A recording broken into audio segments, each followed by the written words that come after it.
Hello, everyone, and welcome to this exciting conversation with Metronom director Alexandru Belc and actress Mara Bugarin.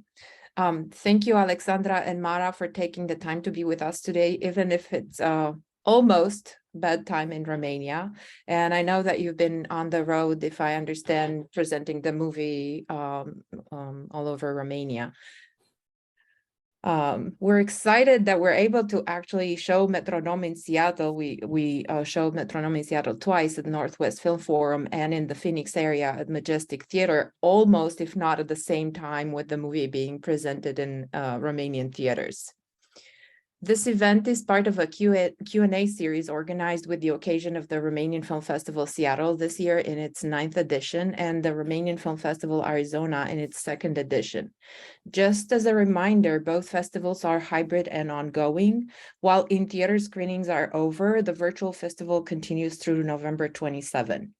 For those of you who missed or weren't able to attend the screenings in person in Seattle or Phoenix, Metronom unfortunately is not available during our festival online. So stay in touch as we are going to try to find out the release date for the US.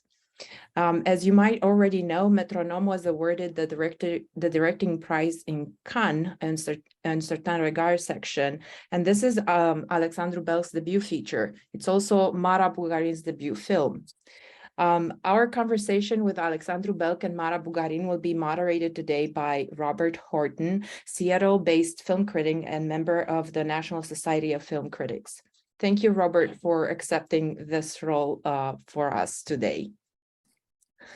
I'll give you the microphone in a minute, but I only want to mention that the way we've envisioned this is a 35 to 40 minutes conversation between you and our two guests. And then I think our audience members would also like to ask some questions so we can open it up to the public. And we invite the people in the audience today to use both the microphone when the time comes and the chat to ask questions, make comments, and share their thoughts and so on and so forth. Thank you so much again to both of our guests and to Robert Horton for moderating. Thank you for asking me to moderate in the Romanian Film Festival. I was really pleased to see this what I thought was a very beautiful film, and I hope that everyone else has seen the film as well. And I will definitely not ask too many questions. Allow other people to get in here and talk.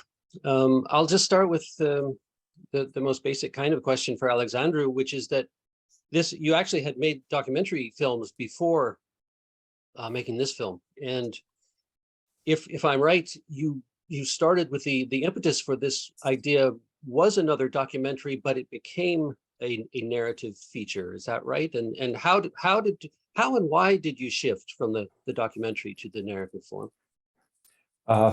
It's an interesting question, and I don't have a proper answer, but I wanted to make a documentary in the beginning. I wanted to make a documentary about Radio Free Europe and about Cornel Chiriac, the radio host show Metronom. And then I read his secret police Securitate file. And in there, I discovered some mentions about teenagers getting together in small apartments, listening to his show, listening to Western music, listening to rock music, progressive rock. And I conducted some interviews with these people that were mentioned in these secret files. And talking with them, I realized that I'm not gonna be able somehow to make a documentary about that. I wanted to make a documentary more about the people that were listening to his show and not the radio show itself. So I decided somehow to tell this story about this generation of, let's say, my parents' generation. And then I decided somehow, but I don't know when this happened, this switch, to write a feature film, to write a script for a feature film. Yeah, I thought back then that I don't know, the form of the film, the language should serve the idea and the theme. And yeah, I thought that a fiction film I don't know, could serve better this idea that I had in mind at that time. Yeah. Was it challenging or tricky to blend what the film has in abundance, which is a sort of a mixture of the intimate and the personal, with a larger political situation, which is dominating the lives of the characters? It was challenging because I came from the documentary field and I had to invent the characters, I had to invent their background, to build a narrative arch, and to make them a little bit political, but not so much. And I was focusing on finding the universal story, the universal language to share the story. Yeah. So it was difficult in the beginning, but yeah, I don't know, not so difficult. Mm-hmm. Because during the shooting, I was working somehow like I was working on my documentaries. Even if I was working with actors, I was talking with them. I don't know, I tried to get them in the mood, in the times, in the period. And somehow I didn't get this feeling that I'm doing a feature film. Like, yeah, it was like a mixture of things. Yeah. Yeah. Well, maybe Mara, could you talk about that a little bit? Because that's that feeling of having the actors, also participate maybe in almost a documentary-like process. Did you find that to be the case as well? Hi to everyone. Yes, you could feel the fact that Alex comes from documentaries, because his work was very much based in we as people, in us with our own experiences as almost teenagers, so to say. And he tried to build Anna's character, because I can speak best about her, in a strong connection with me, Mara, and my political views, sort of, and my beliefs as a person. And I think, and Alex told me that many times, he casted me because he had this feeling that I could bring something to Anna. And that is sort of a very documentary-like way of thinking, because many directors tend to put the actor in a sort of little box, and the box is very well designed. You don't get space to design it yourself. Were there anything like even getting into the culture of the 70s? Like, were you listening to music or reading things, or I don't know, that sort of thing? I'm very much a history nerd, and I didn't live the 70s, but I listened to the music. I listened to it quite a lot. I'm not so big on contemporary music, so to say. So I could understand the importance of the Doors and Janis Joplin and Beatles and everything. And about documentation, I was lucky enough to work in a theater project a few months before about 3 women in communist Romania, 3 generations of women. And I read about them and about the female position in the regime and the oppression and the Securitate, the secret police and everything. So I had done my research sort of before actually being casted in Metronom. And afterwards on set, I really needed to get to know what Cornel Chiriac meant and Radio Free Europe and everything. But with that, I had Alex with me, and he was kind enough and generous enough to answer me all the questions I had. Yeah, well, Alexandru, you said something that made me think of a question, which is you found some of the people who had actually lived through these things because you saw their files and so on. Have they seen the film then afterwards? Or did they have what was their reaction to the film if they have seen it?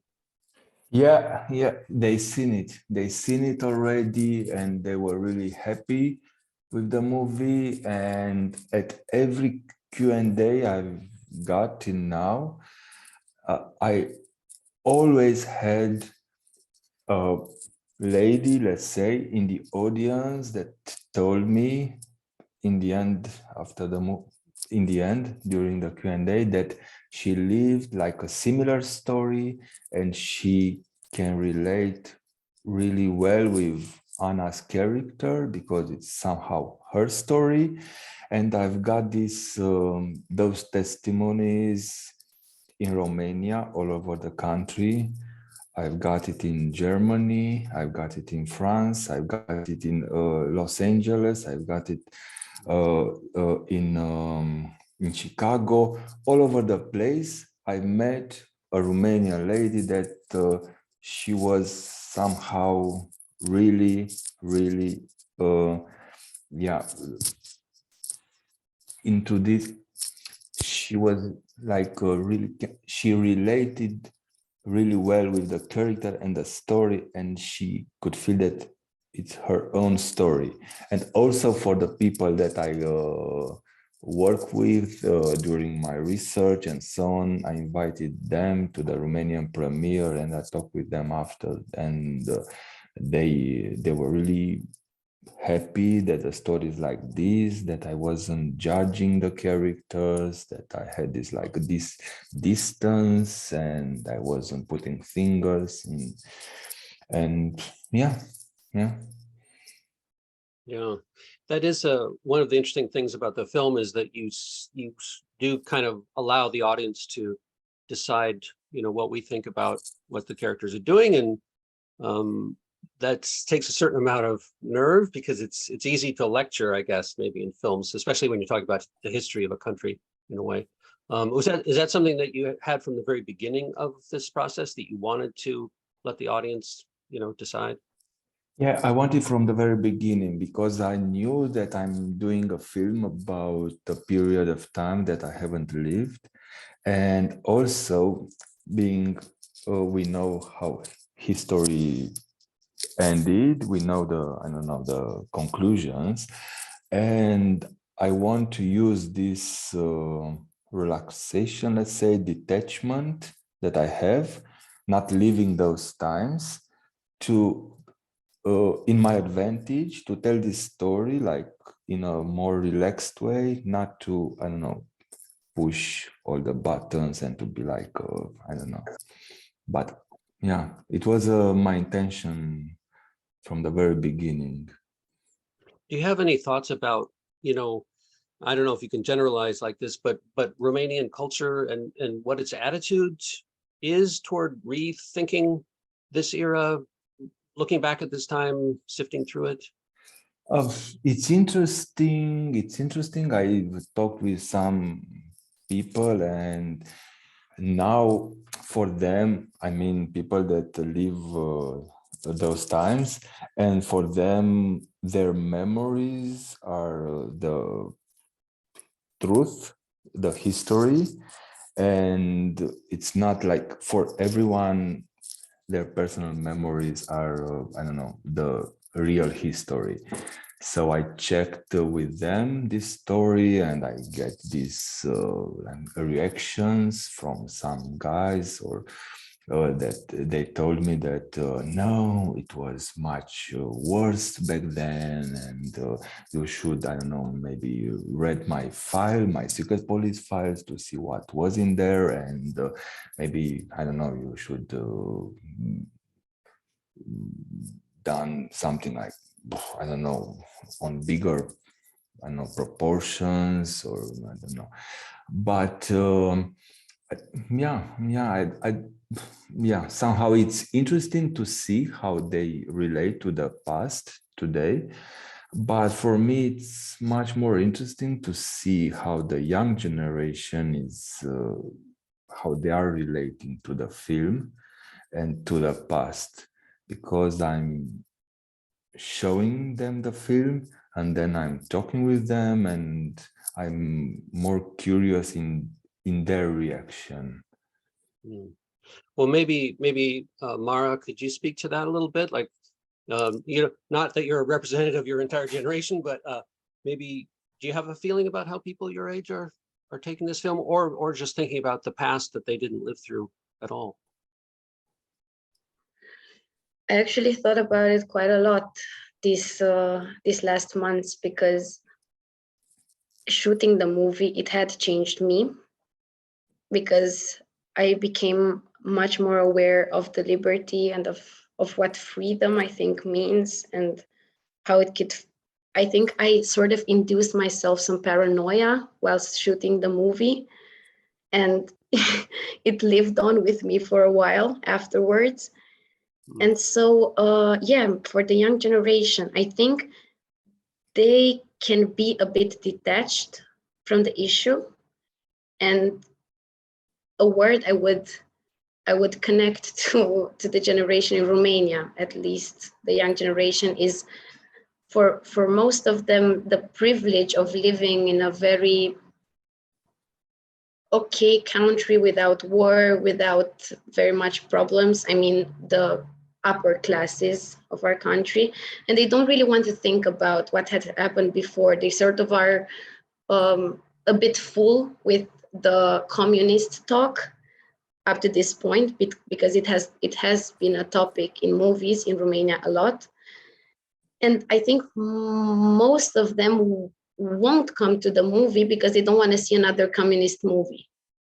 And when they do come to the movie, they're very impressed, because they say, "Oh my God, it's a movie with music we actually listen to, with a party, with a group of people, with this girl, and she's very beautiful, and she's an icon, blah, blah, blah." And they say all this beautiful stuff to us, and then they conclude by saying, "And it wasn't gray at all. We expected it to be a gray movie with people eating soup at the table."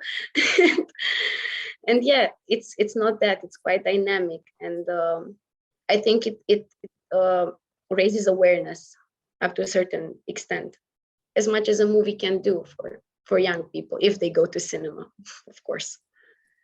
Mm. And Alexandru, would you say that your goal was to raise awareness like this, not just with young people, but with anybody? Yeah, in a way, and maybe this, I will continue what Mara said. Maybe this is happening because this is actually, it's not a film about communism, it's a film about present, it's a film about where we are today and maybe why we are here today, and maybe it's a film, like you said, that is raising some awareness, a film that makes you think that today we are living in, I don't know, a thin red line. Here is freedom, here is, I don't know, something different, and this freedom, we can lose it very easy. And I wanted to raise this awareness. Yeah, it was really important for me, this theme, this freedom theme. Yeah, and the threat to freedom as well. Yeah, because this is happening today. Yes. Today. We have Ukraine in the northern border. We have, I don't know, extreme right wings parties that are winning elections all over the world. So yeah,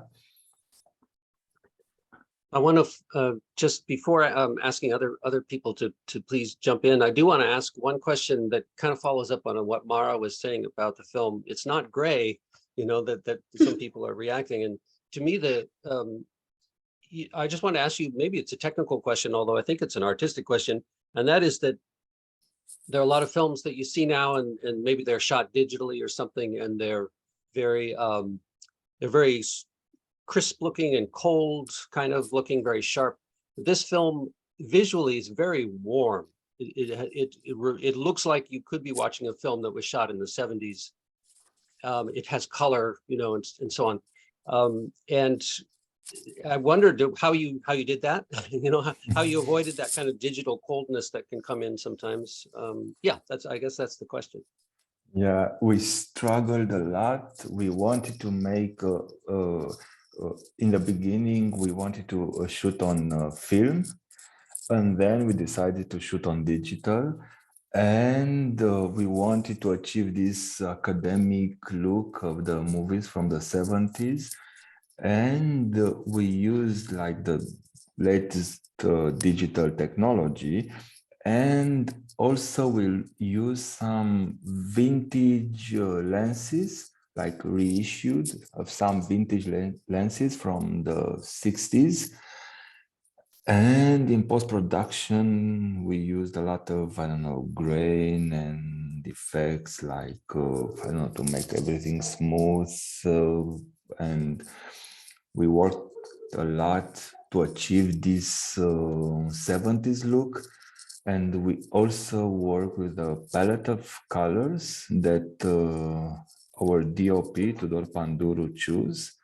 And we shared this palette of colors to all the departments, to the scenography, to costumes, to everyone, just to be able to, I don't know, to not get out of that color and mood. So yeah, it's not so colorful, but it's not gray. It's like more of a vintage 70s look. So yeah, as close as we could be to the film stock, to the 35mm film. Yeah. So can you say what some of those colors were, like what your palette was that you were requesting? It was something like brown, kind of bluish, magenta, purple. A lot of blue. It was a lot of blue also. Yeah. They made me do a photo with the palette thingy. Yeah. Yeah. Blue, magenta, brown, purple, yellowish, more to orange in that. Yeah. Yeah. Well, it reminded me of the 70s because I do remember the 70s. Yeah. Yeah. Well, I have plenty of other questions, but let's just pause and see if someone else would like to join the conversation. And they think they can push the button to raise their hand, or really you can just unmute yourself, I suppose. There's, yeah, Marius, do you want to unmute? Right, so thank you, Robert. Hello, everybody. I'm in Chicago, and I was not able to attend the movie in person, but I was lucky enough to see it at the Chicago International Movie Festival. And I take this opportunity to congratulate Alexandru Belc for this outstanding movie, but also for the way he handled in Chicago the Q&A session, including the famous by now lady who relived her youth for more than 10 minutes and told us how that relates to her experience. So great job overall. My question though is to Mara Bugarin. Of course, the name of the movie and the theme means different things to different people. To me, it was this oscillation that the metronome goes through from various states. And in the case of Anna, the character that you portrayed so well, it went from the fragile moments and tender moments, loving moments, to really situations when Anna was displayed extraordinary strength. And a couple of these moments were with Anna's father, Mihai Călin, portrayed that, and then with the captain, and that was Vlad Ivanov. And those of you who know Mihai Călin and Vlad Ivanov can imagine how it's not that hard to be tough with Mihai Călin, but it's an extraordinary achievement to stand your ground in front of Vlad Ivanov. So the question is, how was the interaction with these actors? How did you perceive them? Were they kind people? Any good or bad things about them? They are, thank you for seeing the movie, and thank you for the kind words. They are amazing people and amazing actors as well. I didn't get the opportunity to shoot with them as much as I would like. I shot 2 days with Vlad Ivanov and 2 days with Mihai Călin, so everything was kind of rushed and we had to get things done. I couldn't start to fantasize and to be a big fan of them, but they helped me as much as they could. And it was amazing for me to see the precision with which they constructed and they detailed their performance, and how they redid it the same over and over and over again. I lost you. It moved. Here you are. And it was an acting lesson for me. And a point in my career I wouldn't have thought I would actually got to achieve by 20 years old. Yeah, I was very grateful for everything. And they were very hard sequences in the storyline and for Anna's character, because it was sort of the breaking point, but it had to be a contained breaking point. So everything was on my inside and had to actually be felt, because for Alex, that was very important, that everything was vulnerability and sadness and fear, but not played emotions, actual emotions. And they helped me with that, because they were very powerful in their performances. And it sort of reflected upon me. Thank you, and congratulations again for an outstanding performance. Thank you. I was just wondering, in a follow-up question to both Mara and Alexandru, why is it important that that the character have that containment, and not break out and so on? It's very powerful. It's so effective. But why did you think that was important? Mara? Alex, you want to go? No, or do you want me do. to say? Please do. All right. So first of all, it was very different with what you would expect, especially at the secret police part, because there you would expect people to be crying and screaming and all these explosive emotions going on, and I felt them. But I think it was about the period of time, because in the sort of oppression the communist regime has laid upon people, I think they were scared to express themselves as much. And we tried to portray that in Anna, the way that she felt things at a very high intensity, but she didn't allow herself to actually show them. And everything that was showed as an emotion was sort of a rupture of the mask she tries to build for herself, a mask for protection. And she has vulnerability with her father and with Sorin a bit in the first sequence. But otherwise, she tries to be strong and so on. I don't know. I think she's scared to show herself, to show her pain. Alexandru, I don't think you can say it better than that, but Alexandru, do you want to say anything else about that? When I wrote the first draft, the Securitate secret police investigation was something like depicted from Western movies, with a table, with a light, and that was everything in there. And when I done my research properly, I discovered that it wasn't like that. And I discovered that the colonels, they were really smart, and they were really like, they did like law school, and they knew the manipulation techniques, and they were like, they weren't the same as the guys that used to be in the 50s, late 50s. So this was a new kind of Securitate inquiry. And then I thought, okay, if they are smart and if they know all these techniques of manipulation, why my character wouldn't be, I don't know, facing them in the same manner? And I mean, I totally agree with what Mara said, and I'm coming with this information. After. But it's. I was just going to say that something that Mara said reminded me of people controlling themselves.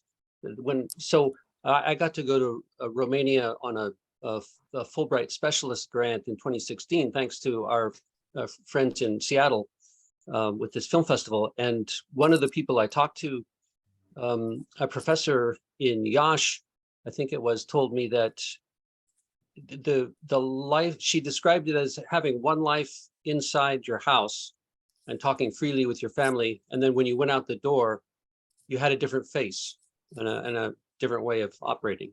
I don't know if that's what Mara said reminded me of that comment. It was exactly like this. They used to live dual lives. Yeah. Let's see. Would anyone else like to have a question aired? Yeah, I have a question. Mircea here from Phoenix, Arizona. And I'm curious because I see this is the first film of Mara. I'm curious, Alexandru, and Mara can chime in also. How did you discover her? How was the casting process? How many candidates for this role you had? Okay. Okay, so yeah, I'll start. I discovered Mara, let's say 4-5 days before shooting. I had other actors in my mind, and then we started the rehearsal, the general rehearsal, and I decided that I'm going to look for other actors, and I already saw some Mara's casting. I don't know the word, casting probe, casting. Casting tapes, tape for another movie. For another movie, and I decided that I'm going to ask her to come for an audition, but on the set this time, not like in an office. And for Sorin, I already had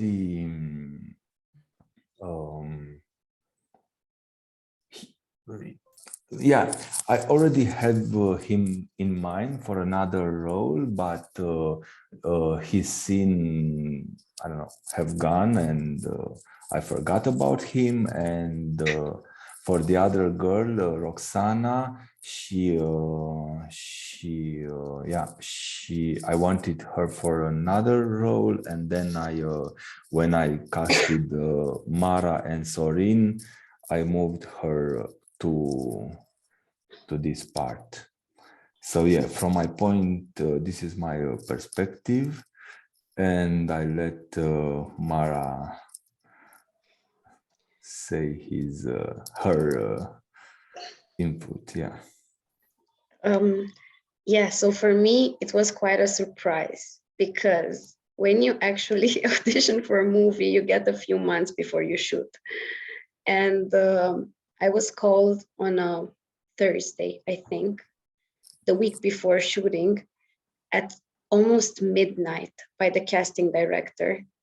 And he told me, we're shooting this movie about communist Romania, a love story, this girl, she's the main character. I was like, yeah, great, I'll come, send me the script, I'll come. When? Tomorrow morning. Okay, and when will we start shooting? Monday. And I said, okay, but can you give me the script? I need to prepare. I was very anxious. I didn't want to go unprepared to this surprise, amazing opportunity casting. And I went.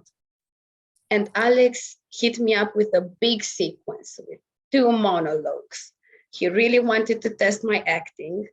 And I was very scared. And he didn't want to give us too much context because he wanted to see the authenticity in us. And we started. It was me and Sherban, my co-worker actor who plays Sorin. And we just tried our best. It helped us because we were on set already and we had the furniture and everything that we could rely on to sort of build our imagination a bit up. And yeah, then Alex gave us another sequence. We did that again. It lasted for like 2.5 hours. It was very long. And Tudor Panduru, the director of picture, was there too. And the first AD was there. And yeah, they liked us. That we could see on set that they liked us. And a few hours later, we got the phone call saying, can you come tomorrow for a haircut and the costume fitting?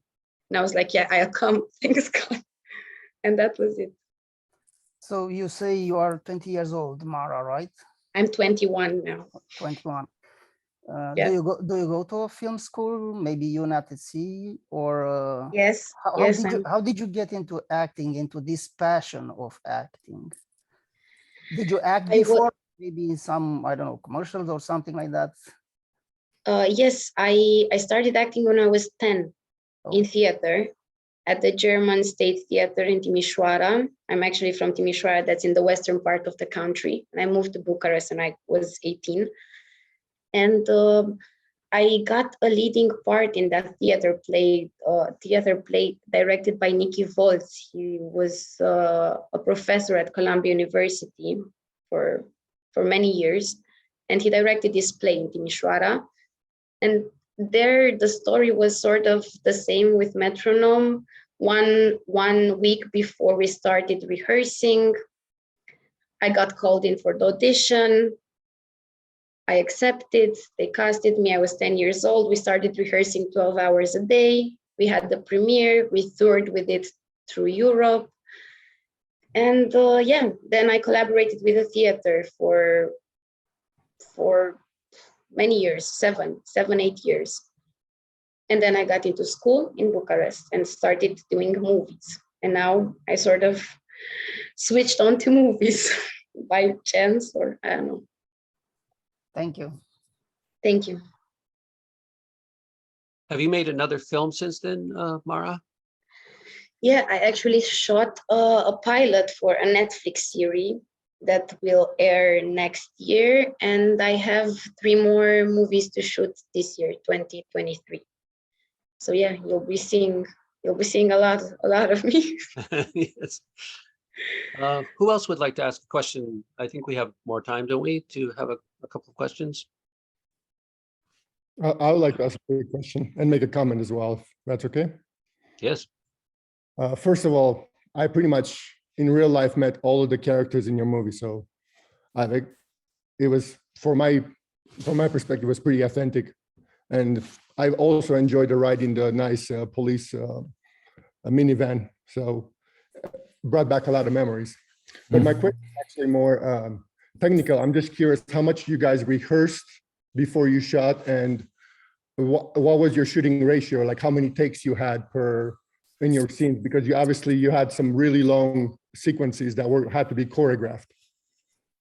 Yeah, We were shooting in continuity until some point, and we were taking like 20, let's say around 25 takes, and we were rehearsing like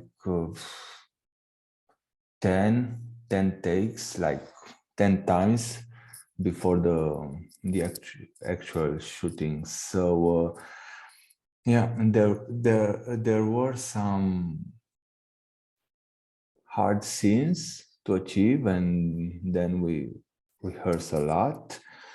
And we also had like some, I don't know, scenes where we thought that they will be hard, but we were like, you know, have it in after 3 or 4 takes.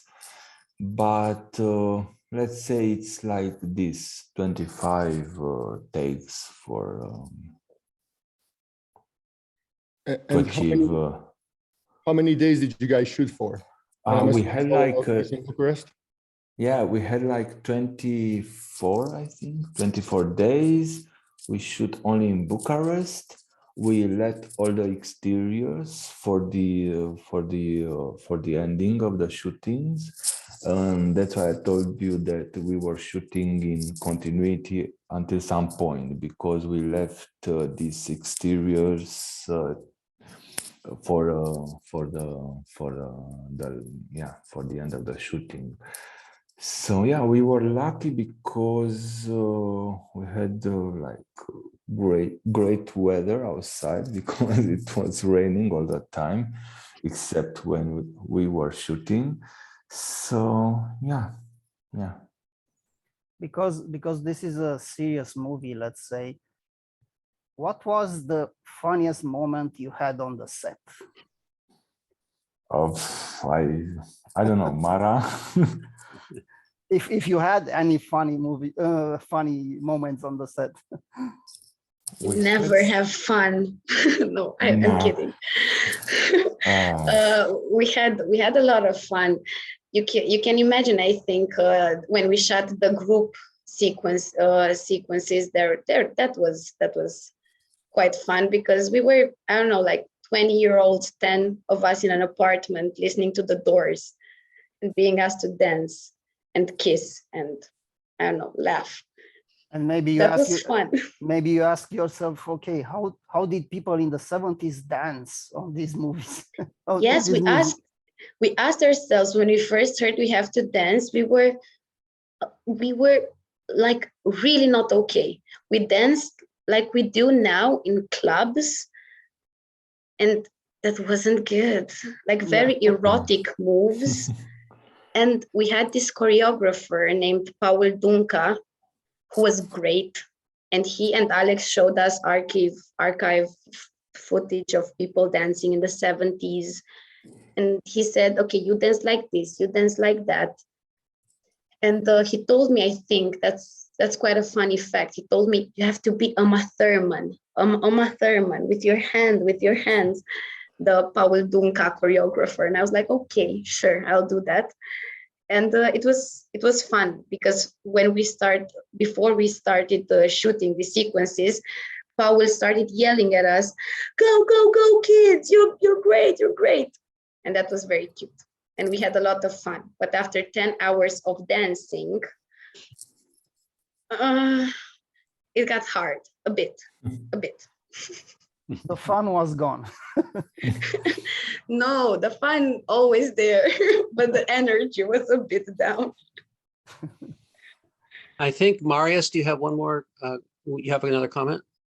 I do have a question for Alexandru Belc.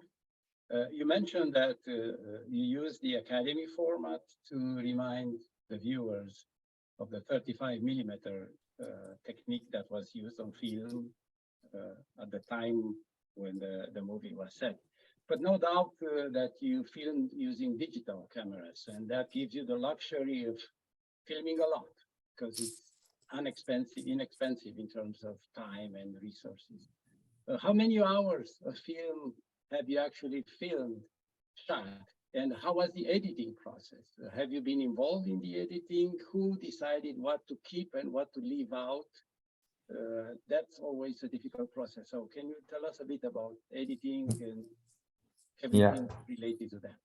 Yeah, you mentioned that it was a luxury to shoot on digital and to have a lot of takes, but it's not actually like this because our time was limited and we had to finish in time everything. And in the first day of shooting, I took like I don't know, 47 takes on one scene. And then the producers they were really scared that we're not gonna be able to finish this in time using this kind of workflow. You have this relaxation shooting on digital, but you also work with a team. We also work with a crew, so it's not like you can stay and spend all day shooting whatever it comes up to your mind. So, but we had like I don't know the hours. I don't know how many hours. In my last documentary, I had like 300,000 hours. It wasn't the case here. We spent the time in the editing room starting July, August, September. We stopped in September, October, and then we worked again in December and January. I was there every time. And it was like a really interesting process because we left out a lot of scenes, and we decided to do this because we wanted to keep this storyline of Anna, and we also had like a parallel plot with another character, and also with Sorin's mother, and we decided that we're not gonna include that shots in the final edit. It was interesting. It was like a tunnel vision. We had to let it for, I don't know, 2 months, and then to start again to see how it looks with fresh eyes. And it wasn't hard, but I wouldn't say it was easy to do it. It was like, because we had to find the right balance using this, having these long shots. It was really, I don't know, we really had to find the balance of telling the story and to keep, like, let's say, to imagine how the audience will be involved all the time and not to lose them at any minute, if you know what I mean. Yeah. And I think we have a question from Luisa as well. Hi, everyone. Alex, Mara, nice to meet you on Zoom. Thank you for the wonderful film. I think it was really powerful. I connected it with so many stories I heard from my parents. They also have some terrible stories that I'm hoping at one point I'm going to bring on screen. But also it felt nostalgic and warm, and it was a film about youth and love and first love as well. So I appreciated this. I have a few questions, but yeah, I will start. I have 2 questions for you, Alex. First of all, I'm wondering, how was the transition from documentary filmmaking to fiction filmmaking, narrative filmmaking? I'm also a documentary and fiction filmmaker, and I use both mediums, and I combine them. I do also hybrid works. So I'm wondering how this transition was for you. And maybe for Mara, I have a question about the intimate scenes. And this is also in relation to those long takes and many long takes. How was to coordinate technical aspects of those scenes with bringing up the emotion as well? And I know these are challenging scenes, but yeah, I'm wondering if you can, address this, and I can follow up afterwards. Yeah, I'll be really fast. as I want to let Mara to answer your question. I have no idea. It was like an organic, natural thing for me to do. I didn't have the feeling that I'm doing a feature film, or that if that it's something different than a documentary. I used to make observational documentaries. I was working with actors with another schedule, with 24 days of shooting, but until it ended, I didn't have the idea that I'm doing something different. Now that I feel I'm there's another thinking, kind of pressure, right? When you have it wasn't a producers and pressure. budget. No, it wasn't a pressure No? for me. Now that I'm thinking back, okay, I might say, oh, yeah, maybe it was, I don't know, hard. I don't know. I have no idea. But during the process, I was just into it, and I didn't feel that it's a different thing, because in the end, we are telling stories, and we are trying to tell these stories, and it doesn't matter the way we are doing it. So if you are just, I don't know, thinking about telling this story, everything is, I don't know, in the background. So yeah, it was like a natural thing for me to do. So I let Mara to answer your question. Yeah. So the question was about the technical stuff in combination with the acting, emotional. Yes, in the intimate scenes that you had with your partner. An intimate scene. Okay, that's another question. Okay, so first question that I'll answer. I mean, this was the question. I was thinking about those two. Only the intimate scenes. You want a specific answer for that one. Okay. Yes, because again, you have to combine technical aspects of the choreography of the shot, and you have to hit certain marks, but also to be involved in bring the emotion. In intimate scenes, you don't really want to bring emotions up to a certain extent, because that would be a bit weird to let emotion flow through you when you have your partner naked. It's there. You have a very detached way, or I have a very detached way of seeing my work, my physical work in that, and how we shot them. So it was scary for me personally, because it was my first time doing this kind of shots. And in Romania, sadly, we don't work with intimacy coaches. So we don't get that sort of protection on set. And I was lucky enough that more or less the whole crew was very supportive of me and understood the fact that I was frightened as a young female actress to perform in this sort of way without an intimacy coach. And we try to, I don't know if choreography is the right word. We try to mark some movements and some limits. We try to do the intimacy coach part, but between me and Sherban. And Sherban let me do most of the job, because he understood maybe the fact that it wouldn't have been fair for him to tell me, now bra off, now pants off. And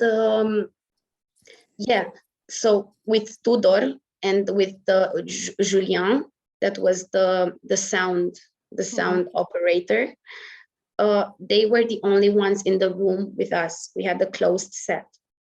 And Tudor and Julien are very amazing and progressive thinking men that were very careful of the way they were shooting the scene.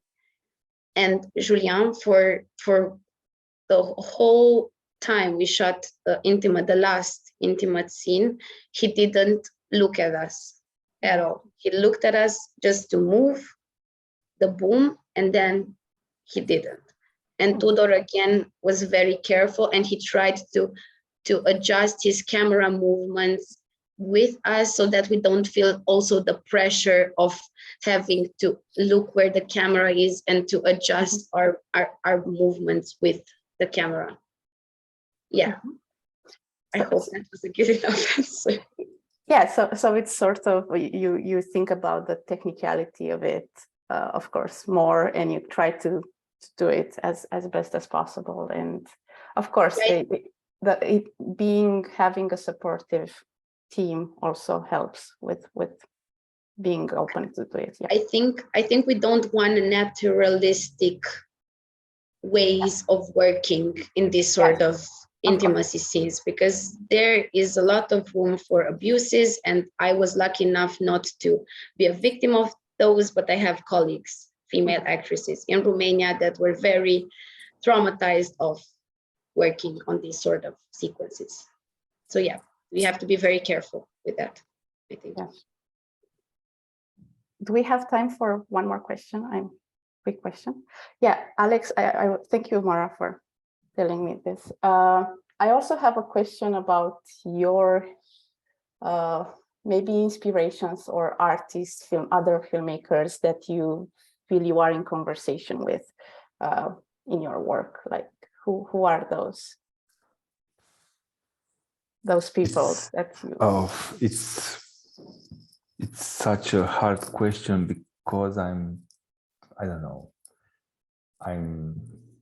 I have some influences, but I'm changing this, and I don't know. It's based on, I don't know, based on mood. I don't know. It's based on my life, and it's based on time. And now I have, like, I don't know, I'm more into Scandinavian directors, but I don't know what to say. It's hard because I watch a lot of movies. Yes. I watch a lot of noir movies. I really like old black and white noir movies. But I think I get my inspiration from music, more than movies, and from books and from history. And yeah, but I can't put a finger on a director or. Yeah, of course. Yeah, that's why I was asking artists.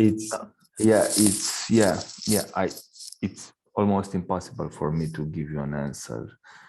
Yeah, but definitely I can say it's music. It's for me something really important in my life, and maybe there I'm getting the inspiration from music. I mean, we can tell from the film as well I hope so. how important music is. Yes.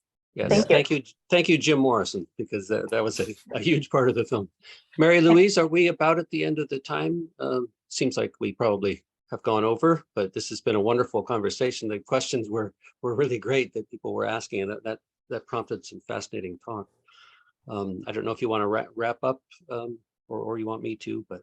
I actually had a question, if I may. Can I? Yeah.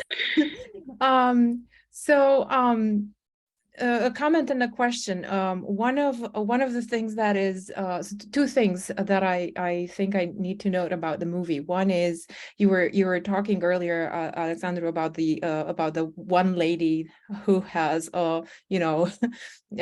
always talked about their experience with communism, and that the film resonated. I think that the film resonates with multiple generations in very different ways, right? So I didn't get to be the high schooler during communism, but the movie kind of filled in the blanks for me, so to speak. And then the other thing that is interesting is that it's a love story, right? And you're developing this love story in a way that can speak to anybody anywhere, right? But at the same time, the twist of the love story is only possible because of where the movie is set, right? The historical time when the movie is set. And both of you, and I'm sure that, and I've heard this as well, right? You talked about, people saying, and this is where I'm going with where I'm asking my question, that people have responded and said, this is another communist movie, right? So the question I'm asking is, and they've said this ever like the late 20s, right, with the first batch, so to speak, of movies of fiction films about communism. So how would you respond? How do you respond to people who say that, and how do you defend another communist movie, or what is the impetus? I mean, okay, so actually we never get this feedback like this is another communist movie. So it's the opposite way. People realize that this is not another communist movie, and we don't have to defend it. But as you mentioned, it is an universal love story, and the ending, or I don't know, the nuances of the stories are based on some particular facts that only could happen in those times, in the 70s. Like, I don't know, the concept of never, when you say, I'm never gonna see you again because I'm leaving the country. Back then, never meant never. It was like never. But I struggled to, I don't know, to universalize all this story in order to make it, I don't know, all the people think that this is a contemporary today story and not a story that happened, I don't know, in the 70s. So we were lucky enough not to defend this till now. And yeah, maybe we have to prepare for this kind of questions, but no, we don't have to, I think. Just a quick question, Alex. Yeah.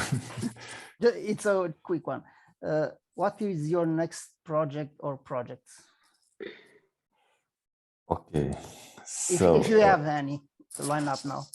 I actually don't have enough time to sit down and, I don't know, to get in the mood to write. I have two ideas. One is contemporary movie and one is set in the 20s, in the 1920s.